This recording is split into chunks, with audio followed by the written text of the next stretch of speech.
Bueno, buenas tardes a todos. Vamos a dar comienzo a esta mesa del Congreso Uruguayo de Patología Clínica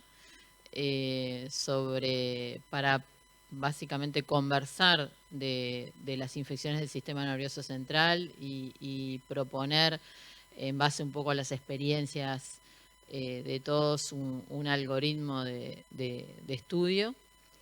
Y bueno, primero y antes que nada voy a agradecer a los dos invitados que tenemos detrás de pantalla con nosotros, a la doctora Daniela Paciel, que es especialista en enfermedades infecciosas y en medicina intensiva, que además es docente honorario de la Cátedra de Enfermedades Infecciosas y que, bueno, durante muchos años compartimos este intercambio microbiológico, infectológico. La verdad que la extrañamos mucho, pero bueno, porque bueno, teníamos unos rounds bastante interesantes y bueno, nos peleábamos a veces, pero bueno, siempre en pos de mejorar la calidad de atención de los pacientes. Y por otro lado, el doctor Antonio Galeana, que es el jefe del servicio de microbiología del Hospital Maciel, y además es docente de bacteriología en la Universidad de CLAE en Maldonado. Y bueno, nos acompaña también en el día de hoy. Así que bueno, les agradecemos mucho y sobre todo porque les avisamos con muy poco tiempo. Así que bueno, va el doble agradecimiento. Bueno, entonces primero le vamos a dar la palabra al doctor Galeana, que recientemente han publicado con todo el equipo de infectología, de microbiología, no sé si hay gente de intensivo, un trabajo en la Revista Médica del Uruguay sobre el uso digamos, de algunas herramientas moleculares, sobre todo para el diagnóstico de estas infecciones del sistema nervioso central. Y bueno, queremos un poco que nos cuente la experiencia que ellos han tenido en este tema. Así que le damos en primera instancia la palabra a Antonio. Y bueno, cuando quieras, Antonio, puedes comenzar. Bueno, gracias, Verónica. Espero, no sé si se siente bien mi voz. Sí, se ¿Sí? siente perfecto. Perfecto. Bueno, gracias por esta invitación y un saludo a todos los presentes allí en la audiencia, tanto presencial como virtual. Aquí vamos a tratar Verónica nos llamó hace pocos días para decirnos de esta actividad y bueno, trataremos de mostrarles, por lo menos contextualizar y ver un trabajo que se hizo en el correr del 2017-2018, utilizando las técnicas de biología molecular que nosotros disponíamos acá en el hospital, que es el panel de FilmArray y el panel de meningitis, de Mycobacterium de tuberculosis de GeneXpert, en el manejo de las neuroinfecciones. En este trabajo participó tanto el grupo de enfermedades infecciosas del Hospital Maciel y las clínicas médicas 1 y la clínica médica 2 acá, y se publicó recientemente en la revista médica del Uruguay. Digamos, contextualizando un poco el tema, a ver, digamos, todos sabemos ya que cuando hablamos de infecciones del sistema nervioso central estamos hablando de procesos infecciosos que tienen una alta mortalidad, con un problema que es justamente el problema del diagnóstico etiológico, con falta de diagnóstico, con un número importante de casos, en donde los tiempos de respuesta sobre etiológicos no son siempre los óptimos y hay dificultad para la identificación de agentes virales, eso es un clásico. Los tratamientos antimicrobianos previos ya sabemos que son un aspecto que afecta a los resultados. En realidad, las nuevas tecnologías a las cuales estamos accediendo realmente cambian un poco el manejo de las neuroinfecciones tanto en el laboratorio para nosotros como para el clínico, ¿verdad?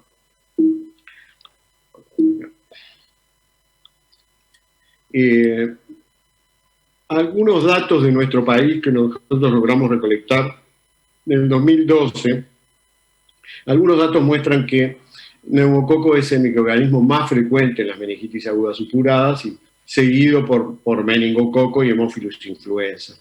Y casi en esos datos, un 40% de los casos de las meningitis agudas supuradas no se logra identificar un microorganismo. Y en cuanto a los informes sobre infecciones virales, allí tanto los enterovirus como seguidos por otros agentes virales del grupo, la familia de herpes, eran los microorganismos más frecuentemente recuperados. Estos son datos del Ministerio de Salud Pública, de algunos boletines de 2012 y también algunos datos de meningitis víricas presentados en la Revista Médica del Uruguay en el año 2009. En cuanto al diagnóstico, no voy a entrar mucho más, porque yo sé que Verónica nos ha comentado de que ellos van a profundizar un poco más algunos de las el rendimiento y algunas dificultades o limitaciones en cuanto a sensibilidad y especificidad de los métodos más frecuentemente usados sin ser el método de biología molecular, pero todos sabemos que los diagnósticos rápidos impactan en el pronóstico.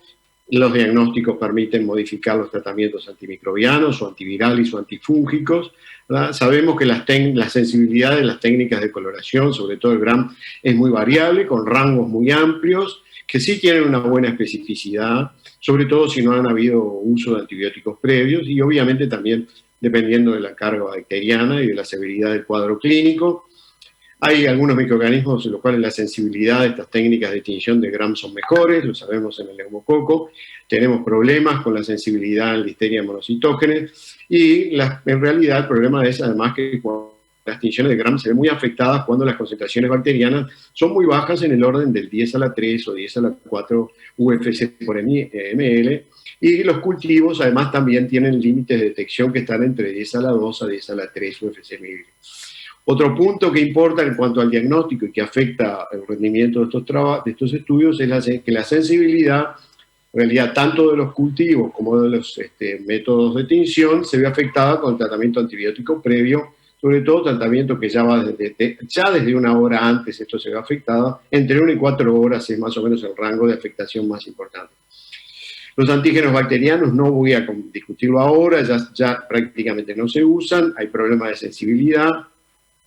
Hay mejor desempeño con la sensibilidad con relación al antígeno neumocóxico, sobre todo las pruebas lateral flow o inmunocromatográficas en el líquido cefalorraquídeo, nosotros lo usamos.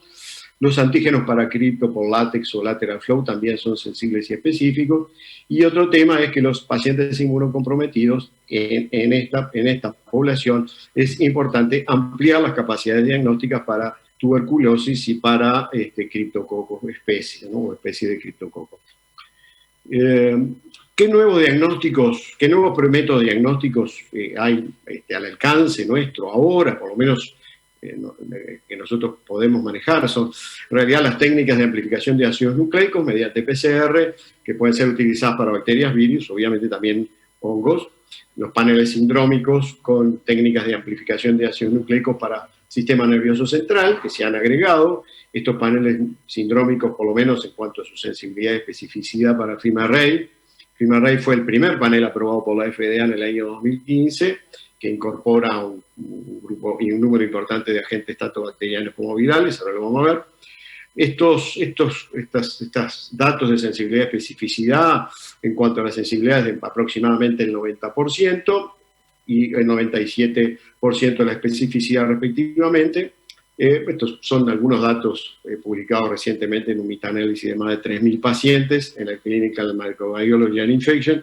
Y en cuanto al GeneXpert para micobacterias de tuberculosis, sin duda que ha mejorado la rapidez diagnóstica y además una razonable sensibilidad, sobre todo con los nuevos paneles con mucho mayor sensibilidad, que es el Expert Ultra, con una capacidad de detección muy baja de unidades formadoras de colonias menor de 100.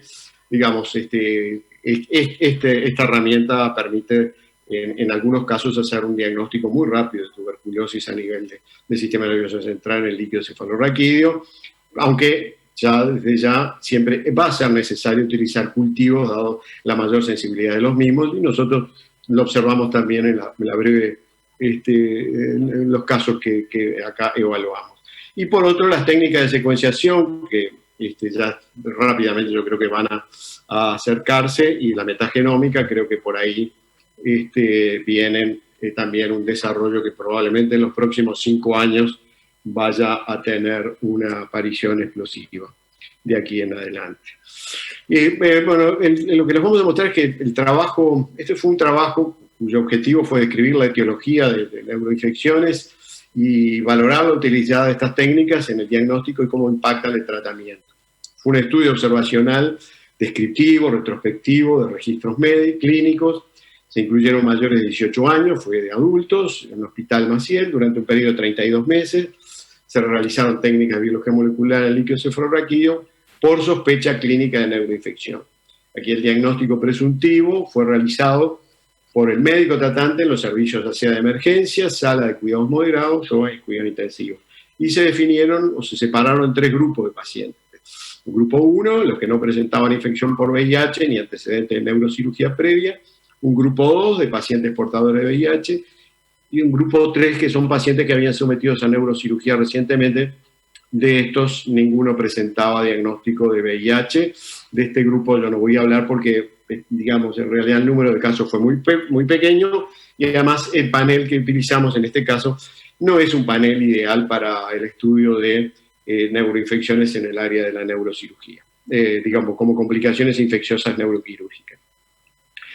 Se consideró acá el líquido cefalorraquídeo normal, aquel que tenía un aspecto cristal de roca, una presión de apertura de menor a 15 centímetros de agua, glucosa más de 50 miligramos de decilitro, proteínas entre 30 y 40, leucocitos menor a 5, y se utilizaron los 2 sistemas que ya comenté recién, que es el FilmArray y el GeneXpert para tuberculosis.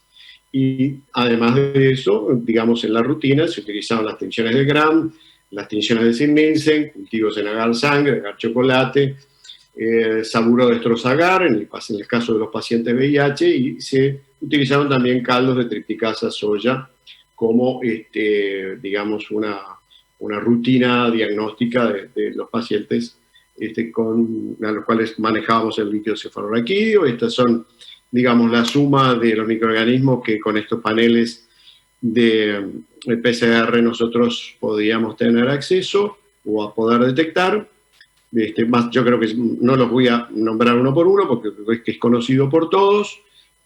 Abarca bacterias, las más relevantes desde el punto de vista diagnóstico de las neuroinfecciones, virus también, y hongos, Cryptococcus neoformas y Cryptococcus gattii como agentes de infecciones del sistema nervioso central.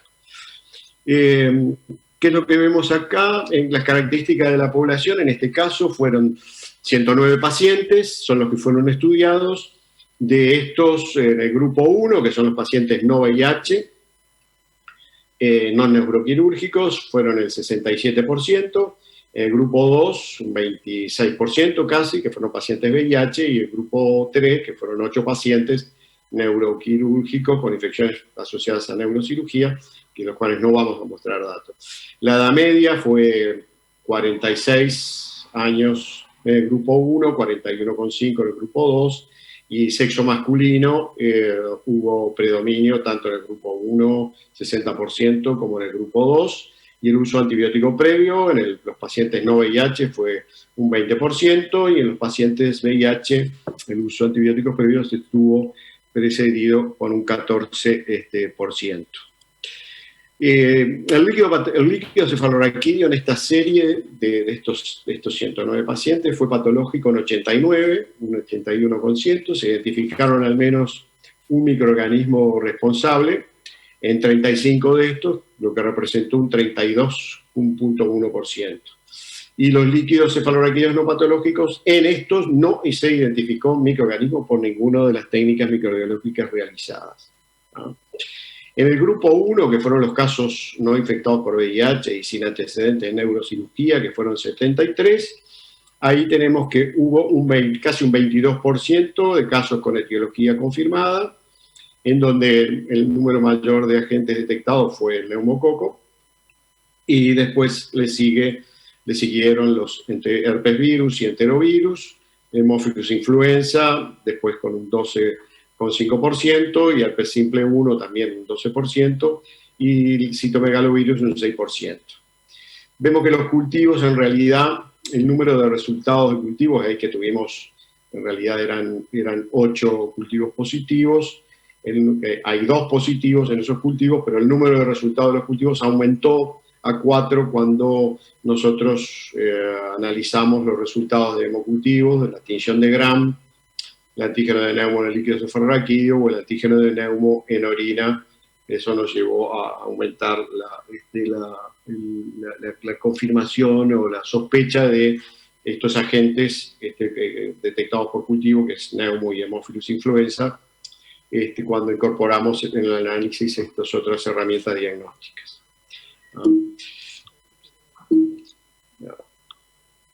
Y en el grupo 2, que es el caso de los pacientes con VIH, que fueron 28 pacientes, aquí con etiología confirmada, por lo menos con estas herramientas diagnósticas, hubo el 50%, y aquí los otros agentes más frecuentemente recuperados fueron Cryptococcus neoformans, GATI, citomegalovirus y Mycobacterium tuberculosis. Y de estos, cuando vimos los agentes con potencial recuperación a nivel de cultivo, de estos que tenemos acá, que son 12, en estos tuvimos, acá lo que observamos sobre todo Mycobacterium tuberculosis es que hubo detección en 3 infecciones del sistema nervioso central asociadas a Mycobacterium tuberculosis. 2 de ellas fueron detectadas por técnicas de biología molecular, pero una fue necesario detectarla por cultivo y no se detectó por las técnicas de biología molecular. ¿Ah? Y el número de resultados aumentó a 9 cuando evaluamos los hemocultivos, la tinción de Gram, la tinta china, el antígeno de neumo o el líquido cefalorraquídeo, o los antígenos de neumo tanto en líquido como en orina. Hubo ahí algunos casos de coinfecciones, Mycobacterium tuberculosis y neumo, hubo alguna coinfección, un caso que presentó citomegalovirus y varicela zoster, casos que presentaron citomegalovirus y Cryptococcus neoformans, un caso con citomegalovirus y herpes 6.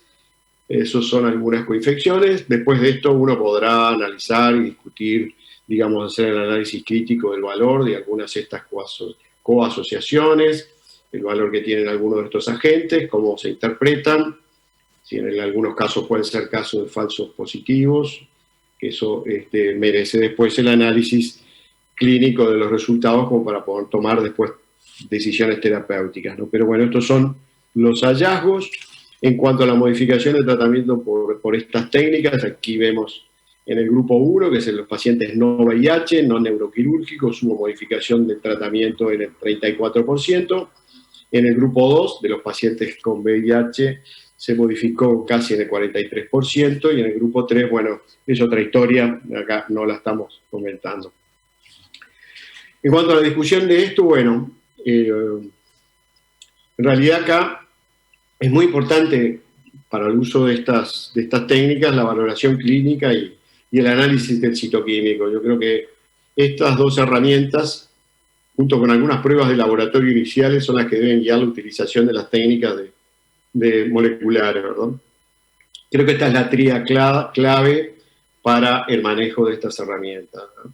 Y acá, en el caso de las neuroinfecciones, el citoquímico en general se encuentra alterado, y es un número muy bajo de porcentaje de casos en los cuales es negativo. En general, diferentes series muestran que esta negatividad, el citoquímico no alterado, en general siempre está por debajo de un 2%, digamos, y estos resultados, digamos, concuerdan, los resultados en esta serie concuentan eso, ya que los pacientes en los cuales en nuestra serie el líquido fue normal, no se detectó ningún microorganismo por las técnicas diagnósticas utilizadas.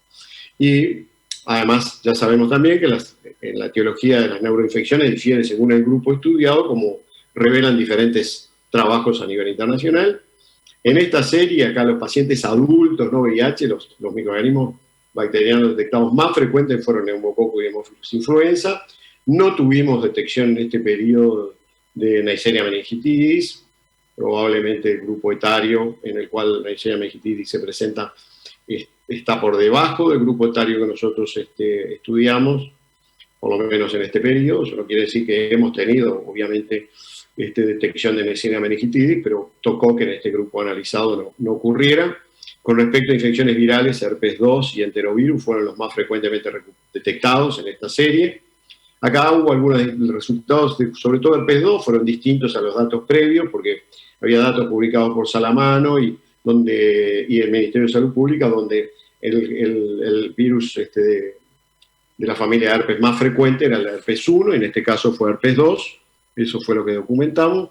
Y en los pacientes con infección con VIH, Cryptococcus neoformans fue el microorganismo más frecuentemente recuperado, seguido por CMV, citomegalovirus y Mycobacterium tuberculosis.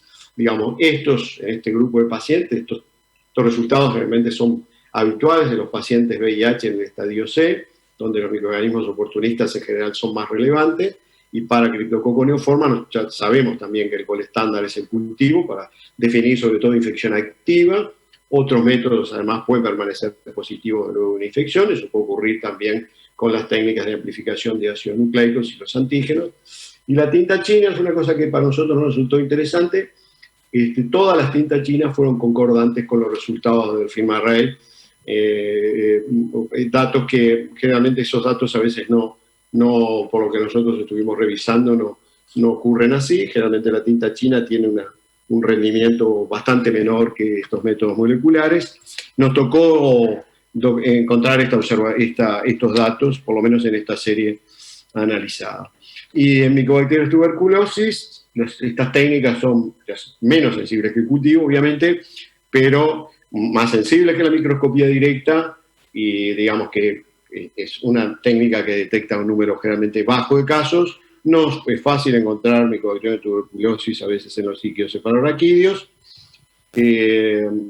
Aquí, en este trabajo, estas técnicas de amplificación molecular de Ginevra resultó diagnóstico en 2 de 3, un falso negativo que fue diagnosticado mediante cultivo, porque todas las muestras en este grupo fueron enviadas a cultivarse a la Comisión Honoraria para la Lucha Antituberculosa.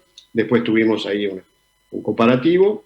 Y bueno, la relevancia del uso de estas técnicas para las infecciones por Mycobacterium tuberculosis radican sobre todo porque nos dan respuesta rápida, o sea, tienen valor cuando la sospecha clínica es alta, y los resultados siempre obviamente hay que interpretarla después junto con el resto de hallazgos de laboratorio, pero un resultado positivo obtenido de repente 1 hora o 2 horas después de que la muestra sea enviada al laboratorio, sin duda que impacta mucho en el manejo del paciente. Bueno, y acá, en cuanto al tratamiento, estas técnicas modificaron el plan antimicrobiano casi en 37%. El mayor beneficio tuvo pacientes con infecciones VIH, a ellos se modificó en un 43%. Ya sabemos que en Uruguay los protocolos de tratamiento para neuroinfecciones en general inmunocompetentes contemplan el uso de cefalosporina de tercera, asociado a ampicilina o algún antiviral en función de la clínica y el terreno del paciente. Acá lo que observamos en esta serie es que el empleo de esta técnica puede modificar los tratamientos empíricos generales, en general suspendiendo tratamientos innecesarios. Sin embargo, los pacientes que tienen VIH, los tratamientos iniciales fueron insuficientes en algunos casos, dado que se evidenció una incidencia importante de coinfección con herpes virus, y gracias a estas técnicas moleculares se realizó un tratamiento precoz adecuado. Limitaciones de este estudio, bueno, hay varias. Primero, que se definió para evaluar la presencia de microorganismos ante sospecha clínica por parte del médico tratante, y cómo esta herramienta ayuda a optimizar el tratamiento. Conlleva la inclusión de casos cuyo diagnóstico clínico no fue confirmado por diversos medios utilizados, pudiendo existir diagnósticos alternativos.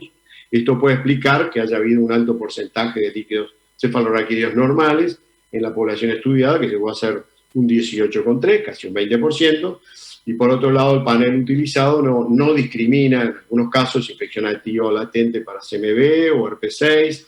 La detección de estos agentes puede significar diferentes cosas, o una prima infección, o una reactivación secundaria, o una infección latente, Y otra limitación es que no utilizamos otras técnicas de amplificación de ácido nucleico complementarias que pudieran confirmar o descartar algunos de los resultados y poder analizar si estamos frente a algunos casos a algún falso positivo o eventualmente algún falso negativo. Entonces ya sabemos que estas técnicas pueden tener falsos positivos y falsos negativos.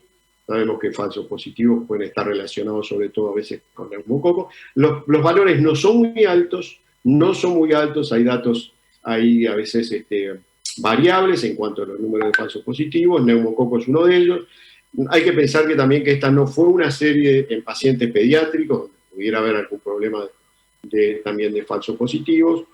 El neumo es uno de los casos de falso positivo, el estreptococo del grupo B es un caso de falso positivo, y en algunos casos de falso negativos tenemos que criptococo especie puede ser también falso negativo, podemos tener falsos negativos, así como en algunos grupos de la herpes también pueden haber algunos falsos negativos, a pesar de que tienen valores predictivos negativos altos, por lo menos los metaanálisis hechos para estos agentes.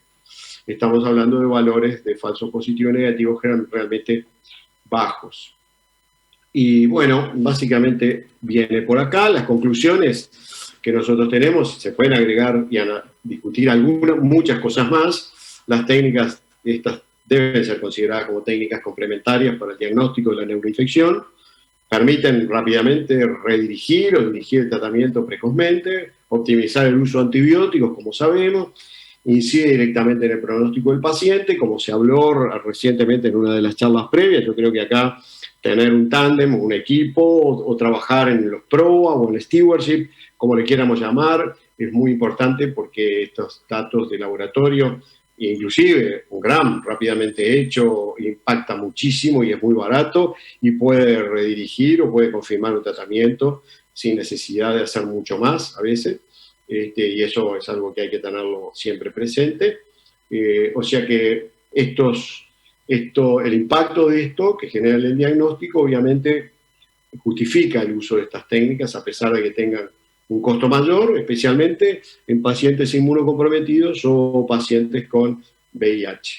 Bueno, creo que por acá viene, creo que se puede pues, dar una discusión interesante, porque estas cosas son, en general cuando uno protocoliza, está armando un escenario ideal, teórico ideal, pero después viene la vida real, y en la vida real es donde a veces los protocolos se enfrentan con un factor que termina distorsionando los protocolos, que es el factor humano, y este factor humano está relacionado a muchos eslabones en los procesos asistenciales que van desde un diagnóstico clínico, pasando con la toma de la muestra, pasando con el envío y la conservación de la misma, pasando con la demora que pueda haber en el laboratorio para realizar los estudios, pasando con las alteraciones que puede tener un citoquímico, cuando pasan horas y se pierde el número de leucocitos y entonces la valoración se pierde, pasando con la capacidad como para poder leer correctamente una coloración de Gram o poder hacer una tinta china para ver si nos encontramos con criptococo. O sea, son todos factores humanos que pueden, y metodológicos, ¿no? O técnicos que pueden incidir y que realmente terminan incidiendo a veces en que la rentabilidad ideal que puede uno armar en un protocolo que termina no siendo lo esperado. Y bueno, nada más, por ahora es esto. Bueno, muchas gracias, Antonio. La verdad que seguramente en una cantidad de puntos nosotros vamos a ir más rápido porque vos ya los abordaste, pero está bueno tener la visión, digamos, complementaria y no complementaria, pero digamos, juntar las visiones que vamos teniendo en distintos centros como para ir viendo que se puede armar algo. Una cosa que yo quería decir, que esto nosotros lo hemos trabajado para adultos. No estamos entrando en el terreno pediátrico, que es un terreno distinto, y quizás ahora cuando nosotros presentemos el algoritmo está pensado para los adultos.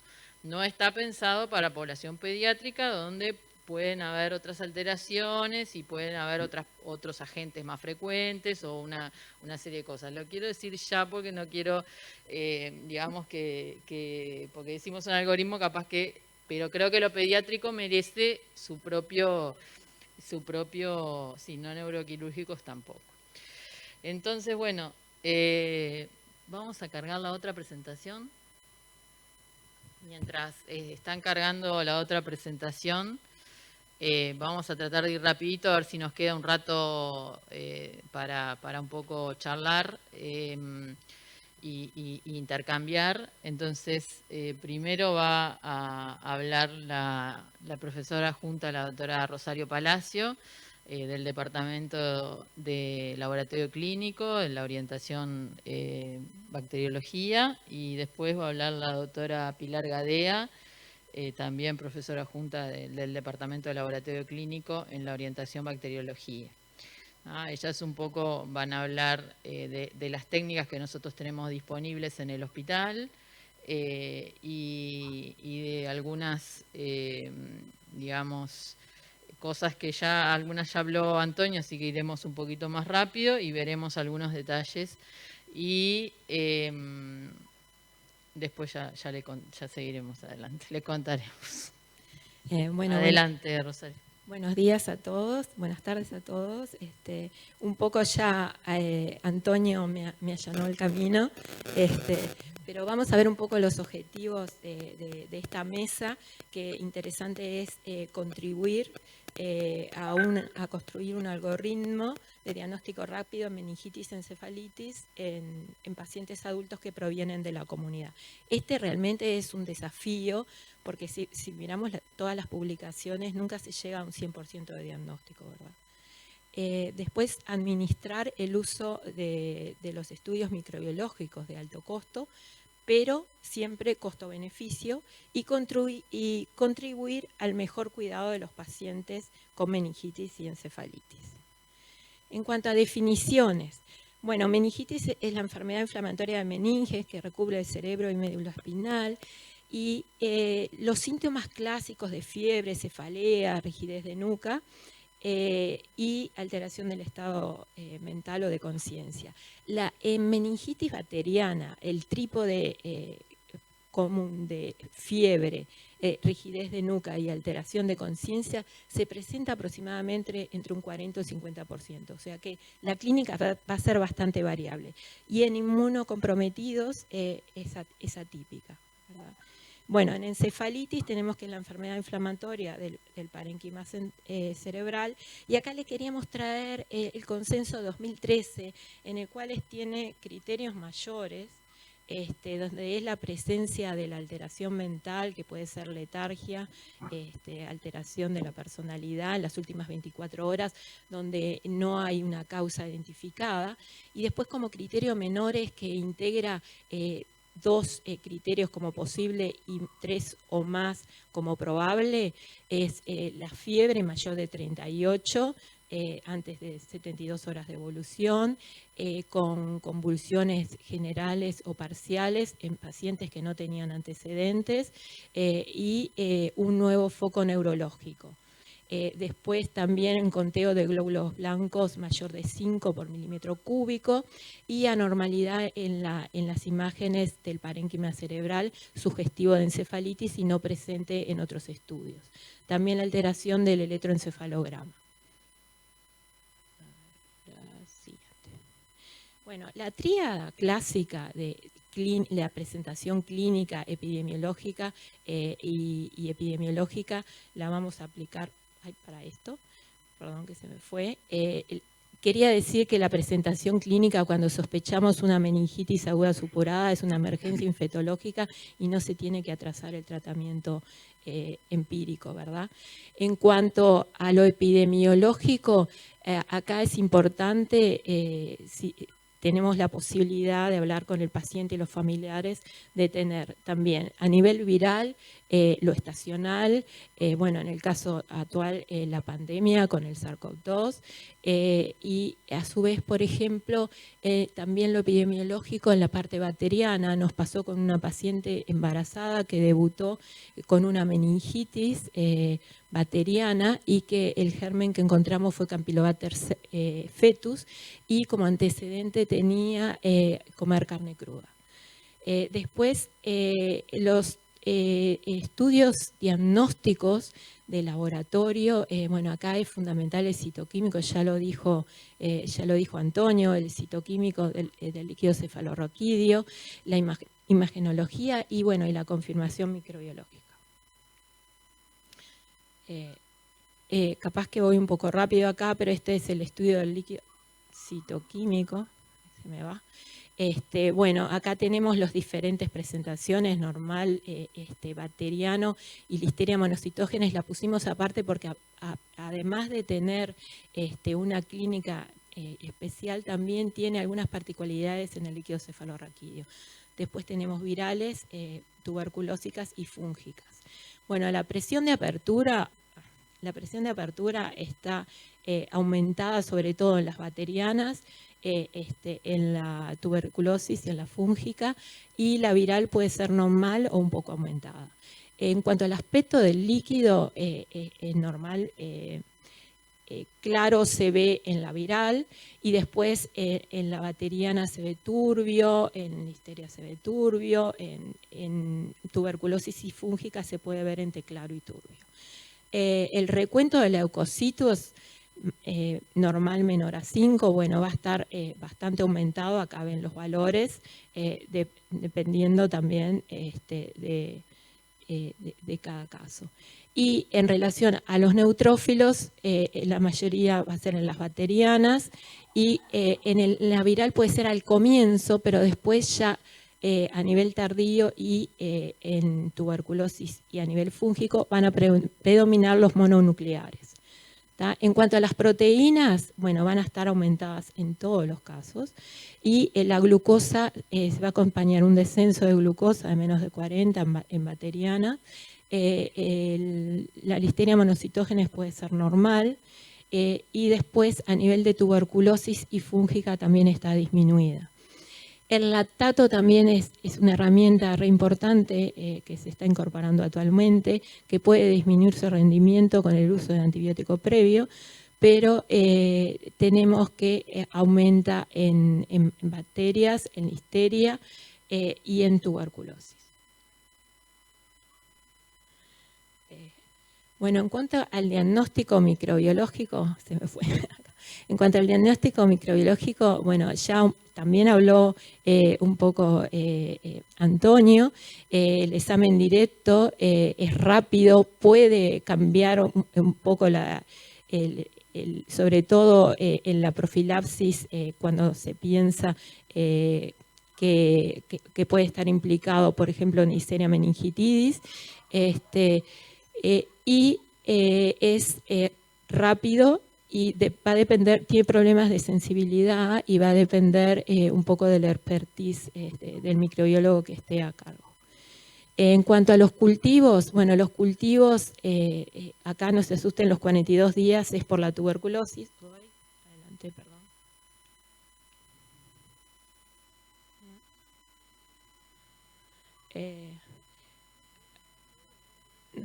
¿No? ¿Se ve bien? Ah, bueno. O sea, se mejor sin... me hubieran dicho. Porque sufro con esto.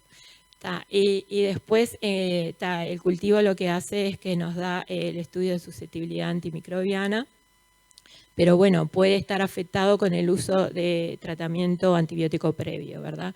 Bueno, la serología, esto es más para virus, no sé si Verónica va a hablar, pero después es un resultado más retrospectivo, y bueno, los inmunosuprimidos pueden no tener reacción. Y bueno, las técnicas moleculares pueden estar en horas, es altamente subjetivo y tiene una alta sensibilidad y especificidad. Bueno, este es el clásico de tinción de Gram, de cultivo bacteriológico, tinta china, micológico, si hay factores de riesgo, y los hemocultivos. Y acá les quería traer un poco la sensibilidad que tiene un rango importante en algunos casos. En cuanto al rendimiento del hemocultivo, en Haemophilus y en Nemo es bastante bueno, y en Neisseria meningitidis también. En cuanto al Gram, bueno, el rendimiento mejor es en Nemo, y después en listeria disminuye. En listeria meningitis también puede ser alto. El cultivo, sí tenemos un rendimiento alto, pero bueno, no se llega a un 100%, como ven. El látex no es bueno para utilizar realmente. Si tenemos el recurso del GRAM, no agrega mucho. Y en cuanto a las PCR, sí se llega a un 100%. Acá no tiene los paneles paramétricos. Es un estudio anterior que no incluye los paneles paramétricos y tiene el PCR específico para cada microorganismo. Y después tenemos los inmunocromatográficos que, bueno, en el NAMO rinde hasta un 100% y es algo que es una técnica más barata y que podemos usar y que si le sumamos un GRAM tenemos una sensibilidad muy alta. Bueno, este es el panel multiparamétrico de FilmArray, para bacterias, virus y levaduras.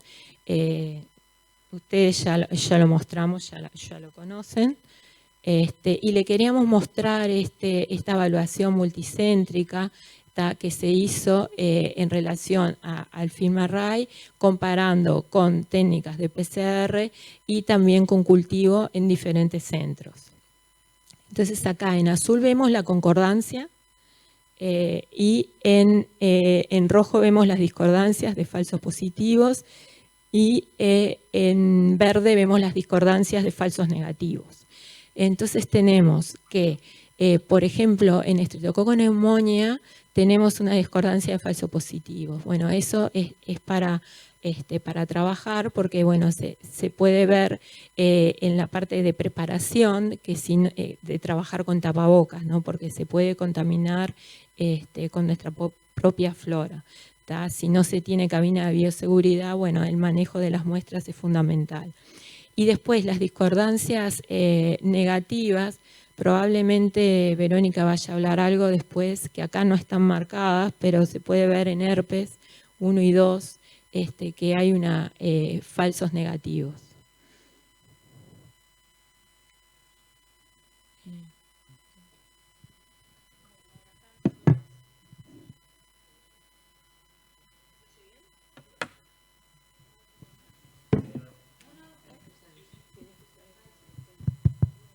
Hola, ¿ahí? Sí. Bueno, buenas tardes. Yo les voy a comentar un poquito de las características o los estudios que se realizan para el diagnóstico específico de meningitis tuberculosa. Y bueno, como ven ahí está un poco discriminado, en principio lo que nosotros, con lo que contamos nosotros en nuestro hospital y otras técnicas que son como las de referencia, ¿no? Y algunas cosas que todavía no están todavía en nuestro país. Pero bueno, con respecto a la baciloscopía, como todos saben, tiene una muy baja sensibilidad. Detecta de 5.000 a 10.000, o sea, requiere una concentración de bacilos de tuberculosis de 5.000 a 10.000 por milímetro cúbico y obviamente la presencia de las micobacterias en el líquido cefalorraquídeo, específicamente de tuberculosis, son habitualmente lo que se llaman muestras paucibacilares, o sea que tienen muy bajo recuento naturalmente. Entonces, digamos, son técnicas que son baratas, son rápidas, pero tienen baja sensibilidad, no se hacen de rutina en todos los laboratorios. Y lo ideal es que si nosotros vamos a hacer una baciloscopía de un líquido cefalorraquídeo o de cualquier otra muestra paucibacilar, como pueden ser otros líquidos biológicos, lo ideal es contar con una citocentrífuga para aumentar la sensibilidad de la visualización, ¿no? Entonces requiere además de experiencia en la visualización y en el caso concreto del líquido cefalorraquídeo, si está citocentrifugado, no hay que recorrer muchos campos. Pero bueno, además si detectamos un bacilo o muy escasos bacilos, ya eso es bastante concluyente, ¿no? Porque no es una muestra que habitualmente tenga bacilos, o sea, no es flora normal. Con respecto al cultivo, sigue siendo el gold estándar y permite una detección, o sea, tiene una detección muy sensible porque con solamente 10 a 100 bacterias por milímetro cúbico podemos ya lograr la detección en el cultivo. es el diagnóstico definitivo, confirmatorio, digamos, y se hace habitualmente en los centros de referencia, en este caso en nuestro país, en la lucha antituberculosa. Permite además hacer estudios de sensibilidad antibiótica y además otros estudios que puedan tener que ver con datos epidemiológicos una vez que tengamos la cepa identificada. Obviamente que la gran desventaja del cultivo son las demoras. Actualmente se cuenta con medios de cultivo rápido que nos permiten lograr un crecimiento hasta en 42 días, perdón, que es el método del MSHIT que lo utiliza la lucha antituberculosa, y que digamos, es un método que sirve justamente para todo lo que es extrapulmonar, que es en general donde vamos a encontrar un menor inóculo, o sea que son habitualmente muestras paucibacilares. Idealmente para lo que es un líquido cefalorraquídeo, y con un inóculo con un volumen de muestra de 0,5 microlitros ya se puede inocular en ese caldo, ¿no? La desventaja es el tema de la demora, pero bueno, es el gold estándar, sigue siendo, ¿no? Y después con respecto al GeneXpert, digamos, nosotros en nuestro hospital contamos actualmente con el kit Expert Ultra, que como ven ahí tiene un límite de detección que es casi es igual a la sensibilidad del cultivo, porque puede llegar a detectar 15 unidades formadoras de colonia por mililitro. O sea que si nosotros logramos identificar por GeneXpert, seguramente que crezca en el cultivo, y para el caso, digamos, si es positivo, no necesitaríamos en sí cultivar, porque bueno, ya lo tendríamos identificado, además de que nos permite dar con la sensibilidad a la rifampicina, que en nuestro país por ahora no existen demasiado cantidad de cepas multiresistentes. La utilización de la detección de la resistencia a rifa es un marcador de multiresistencia. Habitualmente las cepas multiresistentes son resistentes a isoniazida y rifampicina. Y bueno, y obviamente que la ventaja que tiene es que es muy rápido, digamos en 2 horas de obtenida, o sea, de llegada a la muestra al laboratorio tenemos el resultado, fácilmente interpretable, es un point of care casi, y digamos tenemos el resultado ya interpretado en el informe. Y la diferencia que tiene con el GeneXpert común o el MTB-RIF es que incorpora aumenta el número de primers que se utilizan, de sondas marcadas, y eso aumenta la sensibilidad, además de que utiliza más volumen de muestra, y por eso es que tiene una mejor detección de los microorganismos, del ADN, ¿no? Bueno, y existen además otras técnicas de biología molecular, que esta es la técnica, el GeneXpert Ultra, es la técnica que recomienda la OMS para el diagnóstico de tuberculosis meningia. Es el primer estudio que se le debe realizar al paciente HIV y no HIV. Y otra cosa es que está estudiado, está documentado de que en los pacientes HIV positivos, esto es en general para todo lo que es tuberculosis, ocurre que hay una mayor cantidad de bacilos a nivel de las muestras extrapulmonares y a nivel, por ejemplo, comparándolo con el inmunocompetente en el líquido cefalorraquídeo, y tiene una mayor sensibilidad la baciloscopía y el cultivo que a nivel pulmonar. Eso está estudiado, está documentado, y bueno, entonces tiene muy buena performance para lo que son los pacientes HIV positivos.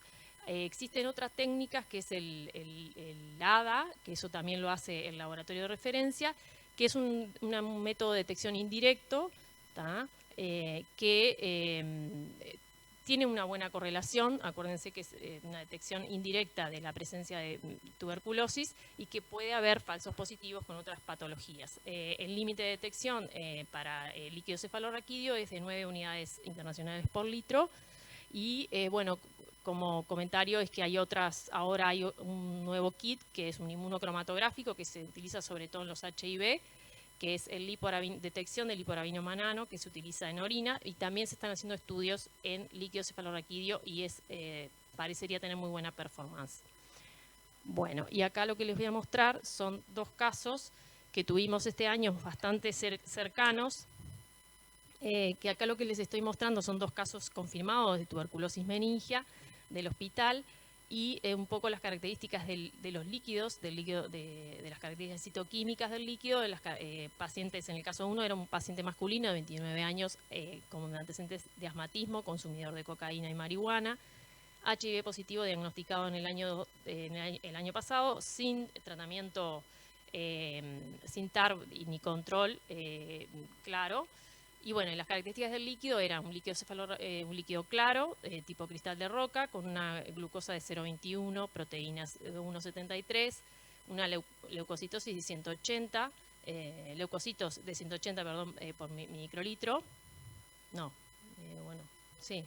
por milímetro cúbico, perdón. Y el porcentaje en este caso es un poco llamativo porque, bueno, tenía casi un 70% de polimorfo, cuando en principio en la meningitis tuberculosa predominan los mononucleares, pero puede ser una etapa muy primaria de infección. Y se pudo realizar el estudio de la búsqueda, o sea, la detección del lactato, que dio 65 microgramos decilitro. Nosotros en el laboratorio le hicimos el GeneXpert Ultra, que dio positivo, sensible a rifampicina, y pudimos detectar los bacilos en la baciloscopía de la muestra citocentrifugada. ¿tá? Y el cultivo fue confirmado en la lucha como positivo, sensible a rifa. La lucha no pudo realizar el estudio de ADA, que también es complementario. Y bueno, y en el otro caso, que es un paciente masculino de 46 años, que también, digamos, tiene todo un perfil bastante de población de riesgo para tuberculosis, un paciente de periodo de libertad unos meses antes, con un policonsumo, HIV diagnosticado en el 2017, también sin control, sin tratamiento claro, y con unas características del líquido similares a las del otro paciente, aunque en principio tenía unos leucocitos de 20 por milímetro cúbico. Con un 100% de mononucleares, también le hicimos el GeneXpert Ultra y dio positivo. También le encontramos los bacilos en el líquido, en la baciloscopía centrifugada. Y la lucha todavía tiene en estudio el cultivo, y el ADA en este caso dio 12 unidades. ¿tá?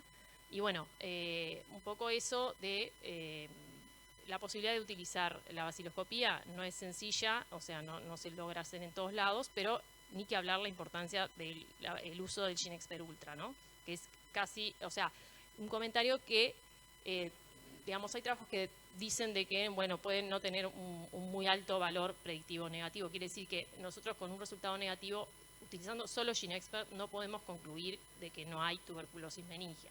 Requerimos de toda la otra gama de estudios y, en última instancia, el cultivo.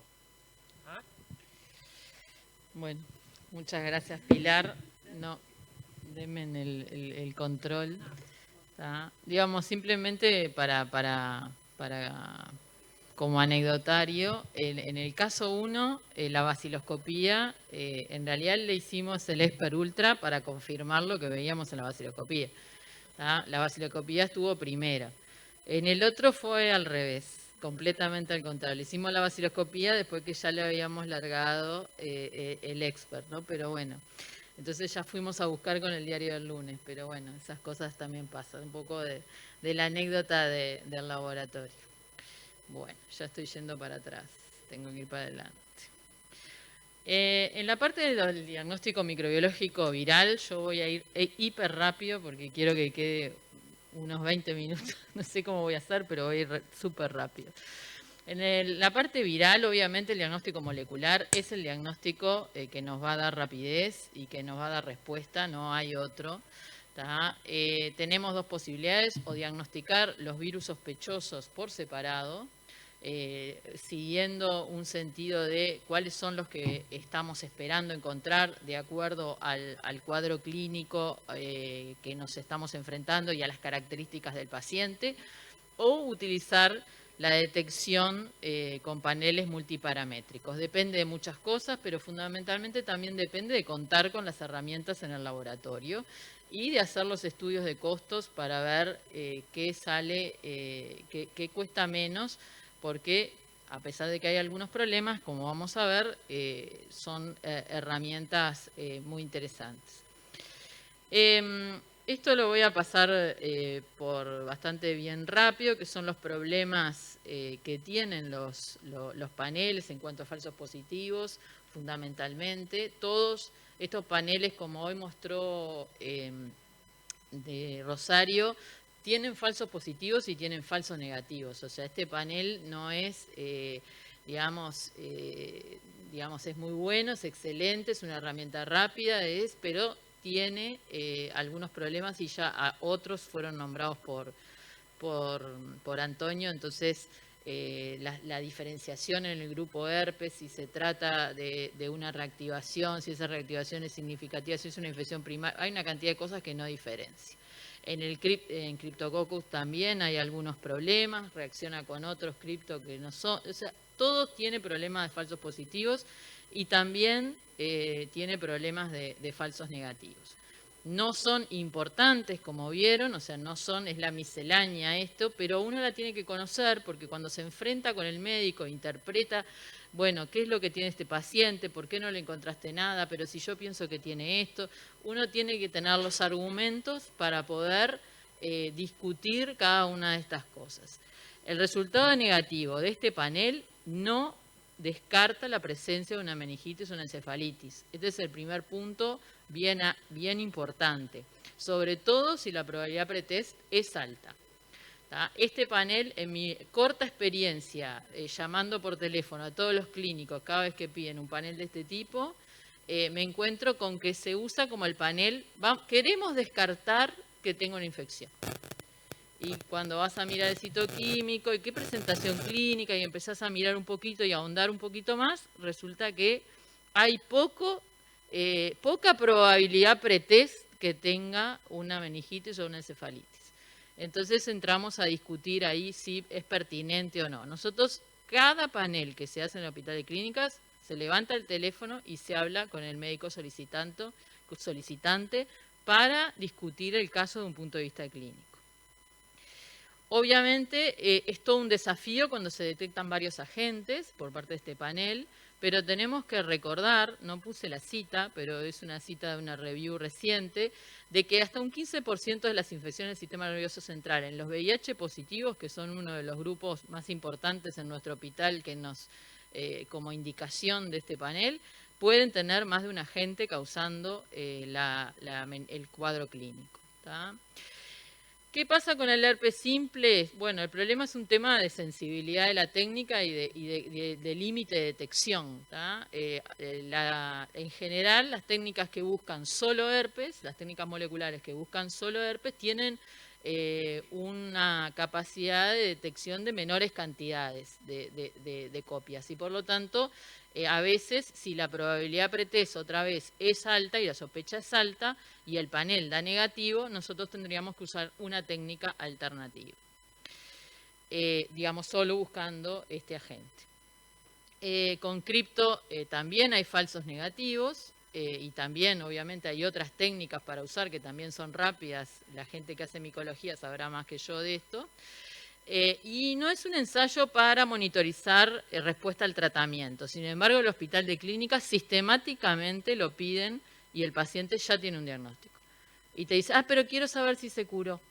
Bueno, no es un criterio, o sea, no es con esta técnica que se puede monitorizar. Es verdad que hay ciertos pacientes que hay que monitorizar la respuesta, pero no es haciendo otra vez el panel. Y ya nos pasó con pacientes con citomegalovirus, nos pasó con un paciente con varicela zoster, que nos pidieron repetirle el panel. Algunos de los casos que hemos vivido en estos pocos meses que hace que tenemos este panel, bueno, tenemos una paciente mujer diabética con un líquido turbio, con una hipoglucorraquia, con una proteinorraquia elevada, con los leucocitos, todo típico meningoencefalitis aguda supurada. El panel dijo Haemophilus influenza, los cultivos negativos. ¿Tá? O sea que acá pudimos dar una respuesta, la paciente estaba en la unidad de cuidado intensivos, si yo mal no recuerdo. El paciente de abajo, en verde, 35 años, VIH positivo, un líquido límpido, una glucorraquia normal, unas proteínas apenas elevadas, 2 leucocitos, Guillain-Barré, citomegalovirus. Conversaciones con infectología, paciente que se trató por citomegalovirus porque había una alta sospecha clínica que el paciente tenía un citomegalovirus. ¿Tá? Citoquímico, ¿tá? Podría ser que estuviera con los si yo mal, los CD4 por debajo de extremadamente bajos, me recuerdo por ahí. El otro de ahí arriba, 48 años, diabetes mellitus, un líquido límpido, una glucorraquia elevada, pero en realidad era un diabético, proteínas de 16, leucocitos de 80, 25% mononucleares, 75 de polimorfonucleares. El FilmArray dijo varicela zoster y herpes 6, tipo 6. Desafío saber qué es esto. Pero esto es la situación de lo que hemos ido teniendo como positivos en el Hospital de Clínicas. Masculino, 52 años, poliquimioterapia, neutropenia C, o sea, pero muerto. O sea, en el CTI gravísimo, convulsivando, líquido limpio, glucosa 55, proteína 0,40, leucocitos nada, 0 leucocito, dio herpes 6, el paciente se trató y salió caminando de la institución. Entonces, ahí un poco, bueno, ya voy para cualquier lado ya. Digamos, un poco para contarle lo que ha sido nuestra experiencia y las características de los pacientes que vemos en clínicas, ¿no? Que creo que hay pocos lugares donde se ven estos pacientes, ¿no? Que llegan, pero bueno, son las cosas que hemos vivido. Los otros agentes, porque en realidad el panel no agota todo y entonces empezamos a ver que hay muchísimos otros agentes que hay que empezar, cuando decimos esto no tiene nada, hay que empezar a pensar en las otras cosas. Entonces después ustedes van a ver en el algoritmo que se comienzan a plantear otros microorganismos que pueden estar involucrados, que la sospecha de estos va a estar en función de lo que hoy decía Rosario, el pilar epidemiológico que comienza a cobrar como mucho valor, en qué trabaja, dónde vive, qué hace, digamos, en qué estación del año estamos, hay dengue circulando en el país o no, digamos, muchas cosas que comienzan a ser importantes. ¿Qué animales tenés en tu casa? Millones de cosas que comienzan a ser importantes y empezamos a sospechar cosas diferentes. Inmunodeficiencia, inmunosupresión, inmunocompromiso, 3 palabras que quieren decir casi lo mismo, que hay una definición que está claramente establecida y que cada vez hay más causas de inmunosupresión. Entonces, yo simplemente voy a pasar diapos. Hay inmunosupresión debidos a tratamientos y hay millones de drogas, cada vez más drogas inmunosupresoras. Antes solo conocíamos los corticoides en mi época, cuando yo era estudiante, y ahora cada vez me complejiza más tener que recordar todos estos nombres de terapias biológicas y distintas drogas que hay.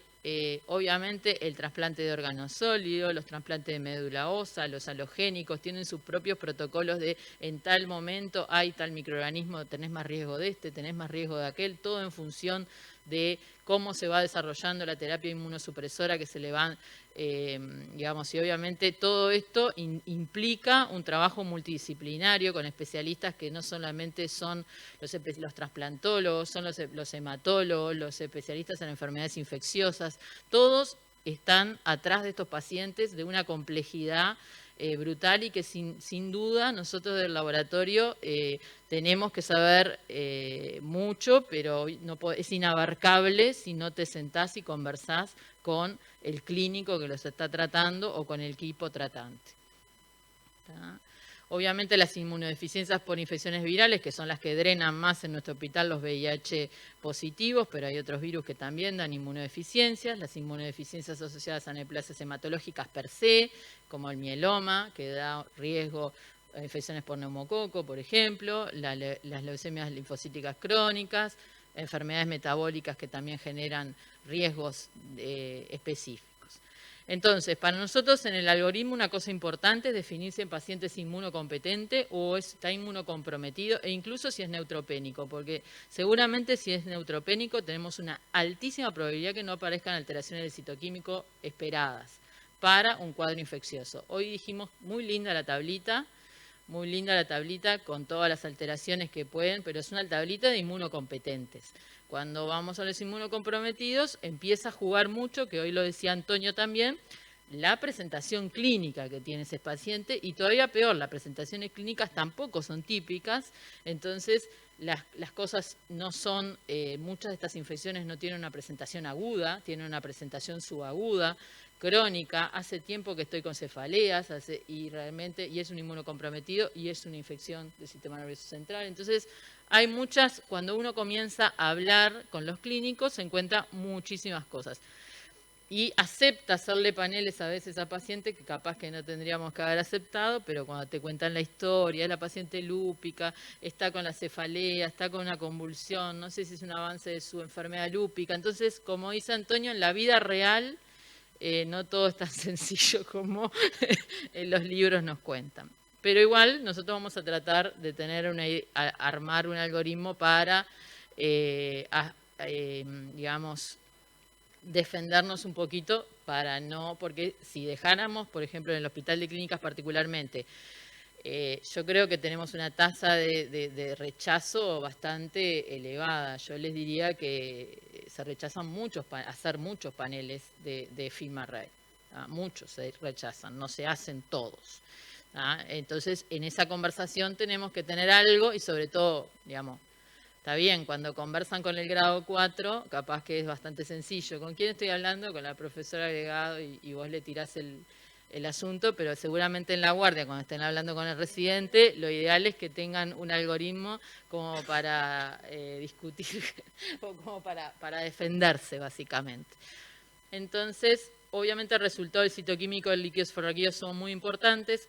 En el hospital se empezó a hacer sistemáticamente la detección, la dosificación de lactato en el líquido cefalorraquídeo como marcador, y me parece que es una herramienta más y una herramienta bastante interesante para definir entre virales y bacterianas, y fúngicas y tuberculosas, porque el lactato, digamos que en el hospital se puso como límite 30 miligramos por decilitro para definir esto, o sea, los que tienen un lactato por encima de 30 tienen sospecha de ser o bacterianos o tuberculosos o fúngicos incluso, aunque no hay mucha literatura con respecto a cómo se comporta el lactato en el cripto, que fundamentalmente yo busqué, pero no hay mucha cosa, pero alguna cosa hay.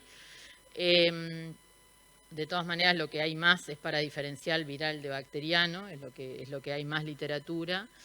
Pero bueno, en este momento se está haciendo y parece ser una herramienta un poco más potente que las otras herramientas, o sea, con las que contamos, que son la proteinorraquia, la glucorraquia, porque como vieron, a veces las alteraciones no se ven con claridad. Y obviamente los leucocitos, que es uno de los marcadores de encefalitis, pero otra vez con todas las disquisiciones de la presentación clínica de las características de los pacientes.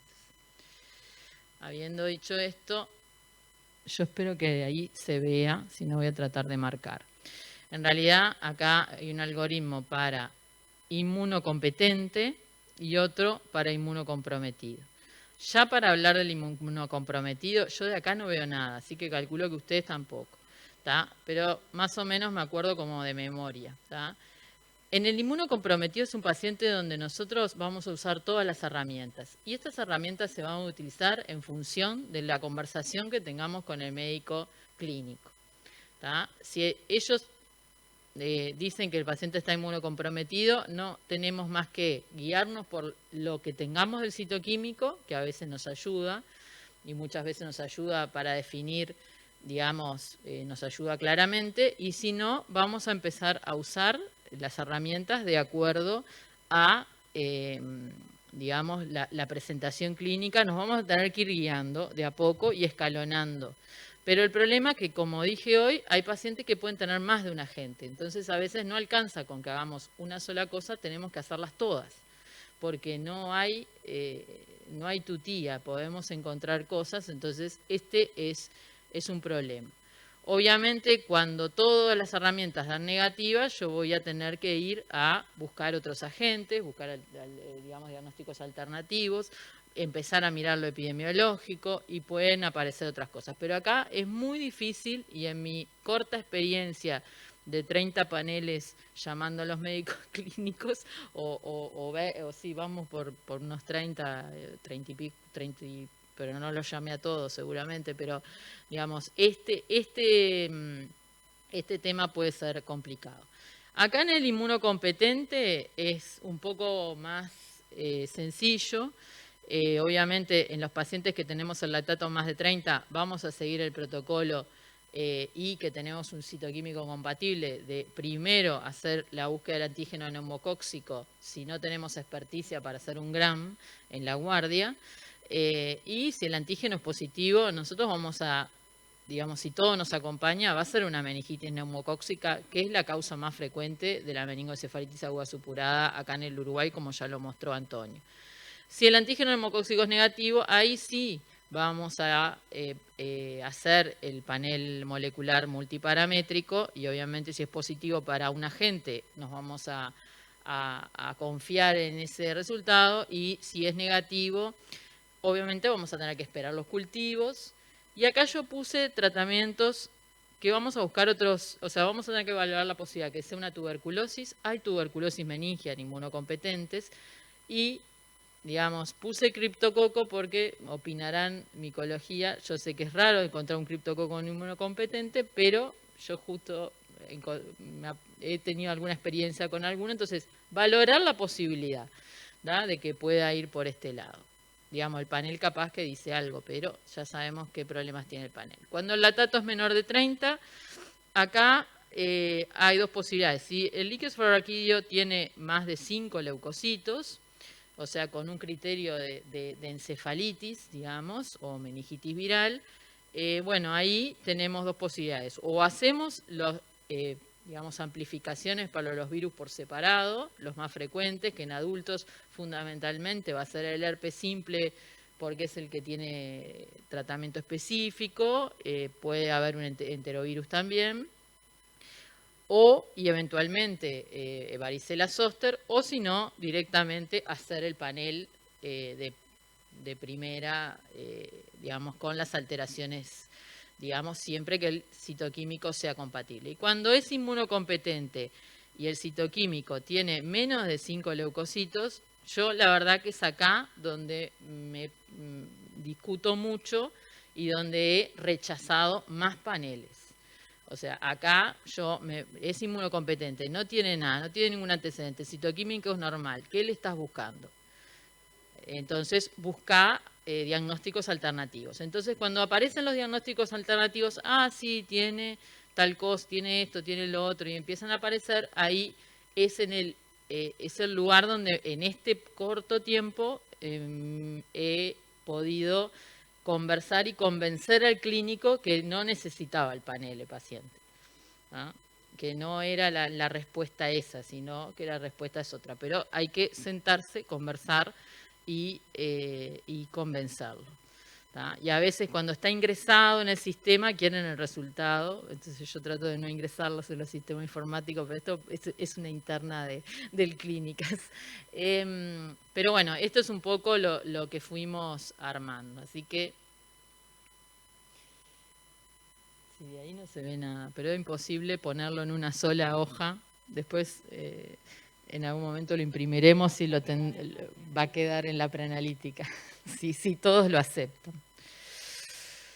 Bueno, escuchamos comentarios. Del otro lado de la pantalla, Antonio, Daniela. Verónica, tal cual lo acabas de describir, es la experiencia que nosotros tenemos cotidianamente con estos paneles y con el diagnóstico de las neuroinfecciones. Lo que comentás recién de los líquidos que tienen un citoquímico prácticamente muy poco alterado y con un lactato bajo y que además tienen un número de leucocitos menor a 5, y con clínicas de pacientes, digamos, que muchas veces son confusas, no son claras, pero que siempre se plantea el tema de la neuroinfección. Esos son los pacientes que más nos llevan a planteos, a discusiones, a conversaciones, a llamados telefónicos. A veces también hay que encontrar un interlocutor. Muchas veces son pacientes que están en emergencia. Los interlocutores, yo no diría válidos, pero los interlocutores que pueden tomar decisiones a veces no siempre están disponibles, no siempre uno tiene además tiempo suficiente como y los horarios en los cuales a veces ocurre esto tampoco a veces son fáciles de permiten resolver, sobre todo los fines de semana. Los fines de semana son los días donde a veces más dificultades tenemos para resolver situaciones con sospecha de neuroinfección con citoquímicos, digamos, nosotros les llamamos grises tirando a blancos, ¿no? Con alguna pequeña alteración, simple ocitosis, con leucocitos menores de 5, con alguna proteinorraquia muy discreta, con un lactato normal. Esos pacientes... La otra discusión que tenemos es algún líquido con sangre. Y entonces bueno, miran los leucocitos y parece que, digamos, ay, pero tiene leucocitos, no, pero tiene sangre, tiene glóbulos rojos. Bueno, ahí está la vieja fórmula de si hay sangre, un leucocito cada 700 rojos. Yo no sé si eso tiene todavía, sigue vigente, no lo sé. En un tiempo se mencionaba eso y se sacaba alguna cuenta. Hacemos las cuentas, las hacemos. Exacto, ¿no? Sí, uno cada 700, bueno, pero a veces no es tan fácil eso, pero creo que del grupo, creo que básicamente la pauta que se utiliza acá en el Hospital Macier está básicamente dirigida de la misma manera, hay un algoritmo construido, sobre todo basado, diferenciando el paciente inmunocomprometido y del paciente inmunocompetente y utilizando realmente primero algunos escalones diagnósticos. Nosotros apoyamos mucho la importancia de hacer un examen directo y un antígeno y los antígenos inicialmente.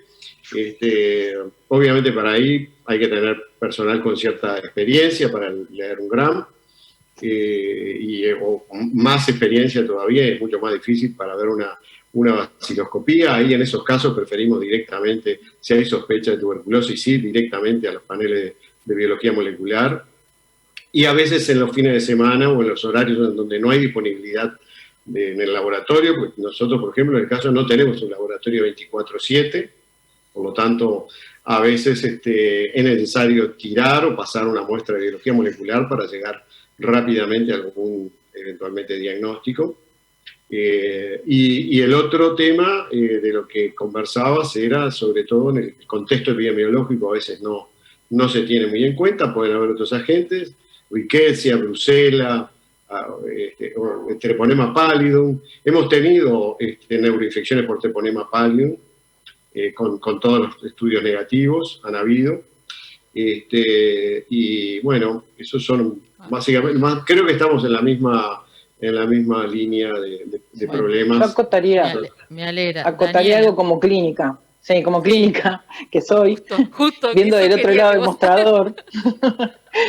No, bueno, me parece bárbaro el algoritmo, creo que hay que enmarcarlo en la parte clínica, que tiene que ir encabezado por algo así como que esto es para cuadros más bien agudos o algunos subagudos, que serían la parte de los inmunocompetentes, pero inmunodeprimidos, en los inmunocompetentes son cuadros agudos, que se van a beneficiar muchos de ellos de la imagen, y esto también es por si tienen lesión ocupante de espacio o no tienen, y también el timing para hacer la punción lumbar. No es dar una clase el algoritmo, obviamente, no es que uno le va a enseñar al clínico todos los pasos que tiene que hacer, pero que vaya considerando estas cosas. Creo que también es muy importante lo que no es para pacientes que tienen algún tipo de shunt o que son para postoperatorios neuroquirúrgicos. Eso lo dejó claro Antonio en cómo publicaron su estudio, pero además este tipo de paneles no está pensado para ese tipo de pacientes, entonces el algoritmo también está bueno que implique a quienes no debería realizarse en principio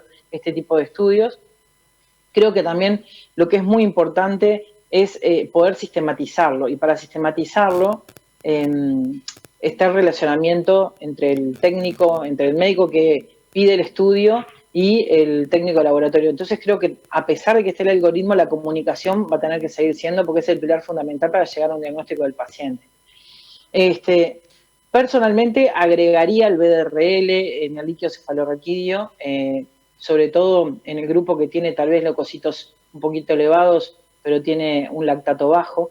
En la práctica clínica nosotros habitualmente el lactato lo usamos en milimoles, tal vez para facilitar el algoritmo también para el médico clínico, poner las dos posibilidades de Sí, de miligramos por decilitros y milimoles por mililitros, creo que es también la unidad.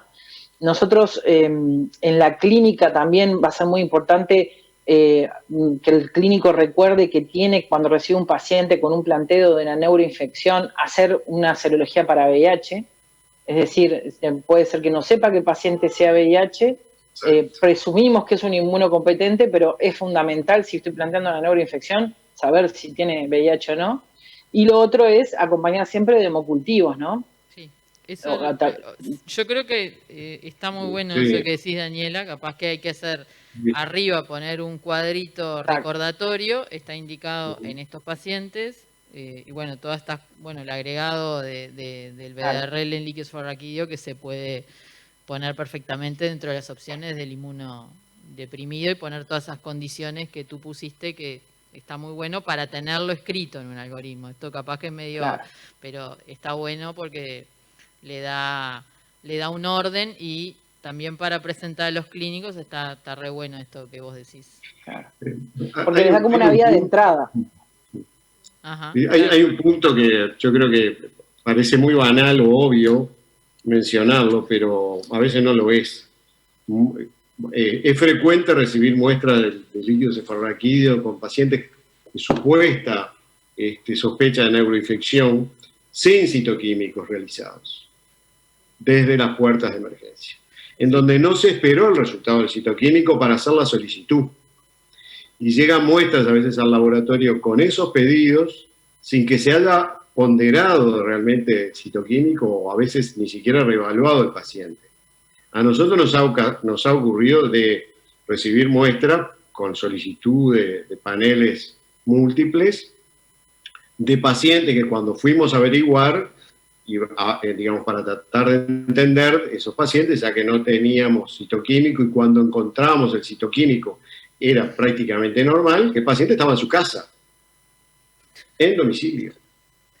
Pacientes en los cuales nadie terminó mirando un citoquímico, en pacientes en donde la clínica probablemente era muy discutible, que obviamente se dieron cuenta en las puertas de emergencia, el paciente fue dado de alta porque no tenía probablemente ningún criterio clínico como para poder sostener ese diagnóstico, y terminaron de alta. Pero las muestras terminan a veces en el laboratorio. O sea que no olvidar que, digamos, la sumatoria de las herramientas debe estar en la mesa de todos. Los enseñamos, porque le rechazaba. Si no tenía citoquímico, no se hacía panel. Claro. Acuérdense que también hay algunos pacientes. Yo tuve por lo menos dos casos recientes de meningitis asépticas, ¿no? Que muchas veces el líquido cefalorraquídeo también es bastante normal. Esto fue en pacientes dos pacientes VIH que fueron un debut del VIH, y lo que presentaron fue meningitis aséptica. Estos pacientes, el líquido cefalorraquídeo no tenía prácticamente ninguna alteración. Y luego, además, como los estudios vinieron negativos, pero el paciente fue VIH positivo, y con Western blot en uno de ellos fue indeterminado, y en el otro había puntualmente que hacía menos de 6 meses tenía una serología realizada previamente, ¿no? Hay algunos pacientes que escapan a la norma, lo que no puede ser la mayoría de los pacientes, obviamente, ¿no? Entonces, y también tengamos presente que muchas veces existe el meningismo, que uno se convence que el paciente tiene un síndrome meningio, y una vez que hace líquido cefalorraquídeo. Y me ha pasado trabajar a veces en el interior del país. Yo trabajé durante 10 años en Florida, que no tenés un citoquímico. Te pasa que mandás el líquido cefalorraquídeo y no tenés el citoquímico horas y horas y horas después. Entonces muchas veces tú mandás la muestra y mandás todos los pedidos juntos. Obviamente que si estas cosas no pasasen, podríamos evitar el sobreexigir a los departamentos de microbiología en estas situaciones, y optimizar el uso de estas herramientas. Pero a veces a los clínicos nos pasan este tipo de cosas, ¿verdad? Sí, es cierto. Tal cual. Sí, eso, digamos, en el clínicas no, digamos, este algoritmo está pensado para el hospital de clínicas en principio. Claro, obviamente, seguramente una vez que esté en el mundo exterior, digamos, la gente se empieza a apropiar de las cosas, pero está pensado nosotros tenemos respuesta 24/7 y tenemos guardia de retén de consulta por cualquier cosa que pueda estar pasando. Si hay un panel, se consulta a la guardia, se conversa, se habla. O sea, hay un docente, digamos, referente atrás siempre. Entonces, digamos, a mí me ha pasado ¿dónde está el paciente? Decime dónde está el paciente, en tal lugar. Bueno, levanto el teléfono y llamo al servicio a hablar con el médico y hablamos los docentes, que en general los que estamos en ese tema somos los docentes superiores y somos nosotros los que conversamos con el clínico para sacarle un poco la presión a los más jóvenes, que también, digamos, no tienen por qué a veces discutir, digamos, no tienen la experiencia como para discutir alguna de estas cosas cuando hay que negarse al panel, me refiero, ¿no? Porque muchas veces lo que hay que hacer, y yo lo que sí quiero es que los paneles estos salgan automáticamente cuando el paciente tiene indicación, porque realmente van a hacer una diferencia en los pacientes. Entonces, que hagan el razonamiento, aunque esté el residente solo, que pueda hacer el razonamiento solo y pueda decidir hacerlo en consulta, pero que lo haga justamente. Los entrenamos a todas las guardias para que justamente los puedan hacer y podamos, digamos, cambiar las conductas terapéuticas lo antes posible, ¿no? Aunque después tenemos el tema de conseguir el tratamiento de tuberculosis, bueno, una serie de cosas que son otras cosas, ¿no? Pero esas cosas han mejorado, ¿no? Ahora hay, desde el punto de vista de los tratamientos antituberculosos, hay una disposición de que haya en todas las farmacias, y las direcciones técnicas de cada centro se pueden preocupar por eso. En clínicas se había solucionado, por lo menos hace unos meses atrás, hasta que dejé de trabajar ahí, se había solucionado el tema de que estoy en emergencia. Quiero decir que eso facilita el trabajo del clínico, pensando siempre, encarando en el paciente. A mí me parece que logrando poner un encabezado en este algoritmo con una parte más clínica, que apunte hacia qué población va esto y qué es lo que no debe de faltar cuando usted hace estos estudios. Por ejemplo, también hasta la valoración esta de que si es una función muy traumática, hay algunas técnicas que hasta pueden verse disminuido su rendimiento, ¿no? Claro. Si tienen demasiados glóbulos rojos, entonces todavía voy a tener más posibilidades de tener falsos negativos. Entonces, que el clínico y también, exacto. Entonces, que el clínico también tenga... Me parece que ese tipo de cosas, poniéndolas en el algoritmo, le van a dar riqueza para el clínico, ¿verdad? Y para que ya posicionados desde el laboratorio se vea qué pacientes no estaría indicado hacer este tipo de estudios. Bueno, dado que ya estamos llegando a la hora de finalización, les agradecemos mucho a ustedes dos, digamos, a Antonio por la presentación, a Daniela por las valiosas opiniones y consejos que seguiremos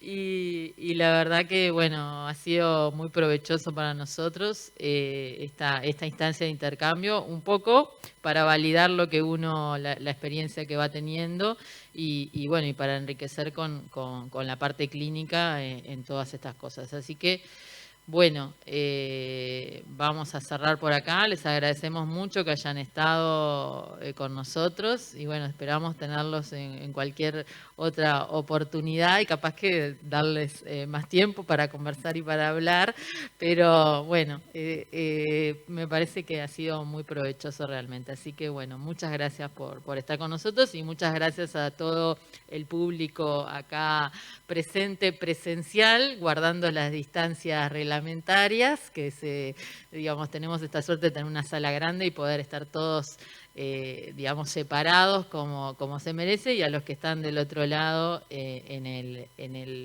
escuchando por la parte, digamos, vía de streaming, también les agradecemos por estar y bueno, vamos a cerrar la mesa. Muchas gracias. Okay. Gracias.